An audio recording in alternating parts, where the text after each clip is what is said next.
Serangan ke Iran bukan hanya soal militer, tapi juga soal ekonomi, soal dominasi, dan soal satu mata uang, dolar Amerika Serikat.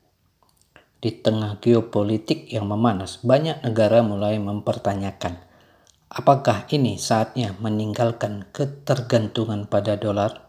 Dan jika iya, bisakah kripto menjadi jawabannya? Serangan ke Iran dan masa depan de-dolarisasi. Apakah kripto bisa jadi solusi? Itulah judul untuk episode ini. Kita lanjut bro. Apa itu de-dolarisasi? De-dolarisasi sama dengan proses mengurangi ketergantungan pada dolar Amerika Serikat dalam perdagangan internasional, cadangan devisa negara, transaksi energi. Contoh nyata, Cina dan Rusia berdagang pakai yuan. BRICS mendorong mata uang sendiri. Negara seperti Iran, Venezuela, bahkan sebagian Asia Tenggara mulai menjajaki opsi non-dolar.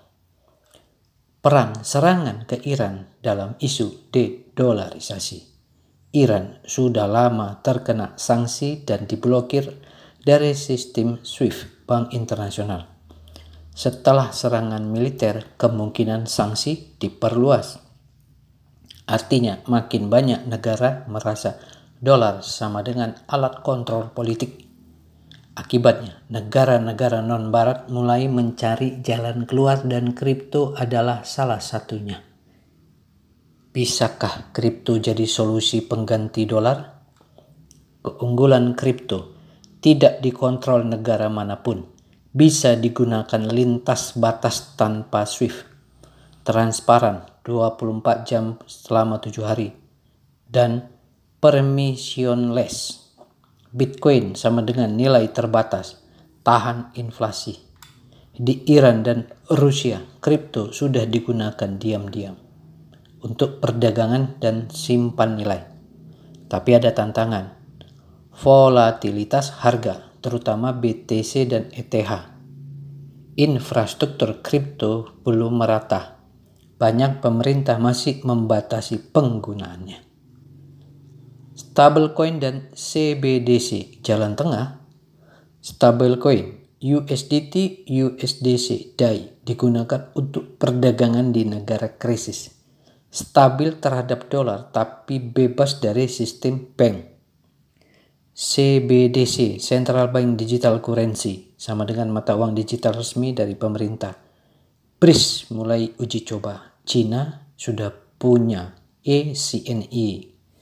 Crypto, stablecoin, dan CBDC bisa jadi 3 jalur keluar dari dominasi dolar tradisional diduga untuk masa depan. Bagaimana individu harus merespon? Strategi buat kamu sebagai individu. Pahami risiko geopolitik dan dampaknya ke uangmu. Diverifikasi sebagian aset ke kripto, BTC, ETH, stablecoin. Jangan tunggu krisis, siapkan pegangan digital dari sekarang. Pelajari cara simpan kripto sendiri, non-custodial wallet. Karena di masa depan uang bukan cuma soal nilai, tapi soal akses dan kendali. Dolar dulu disembah karena stabil, tapi sekarang dunia mulai bertanya, apakah stabilitas itu adil? Kripto bukan sempurna, tapi ia netral, terbuka dan bisa diakses siapapun. Dan dunia yang makin terpolarisasi, netralitas bisa jadi hal paling berharga.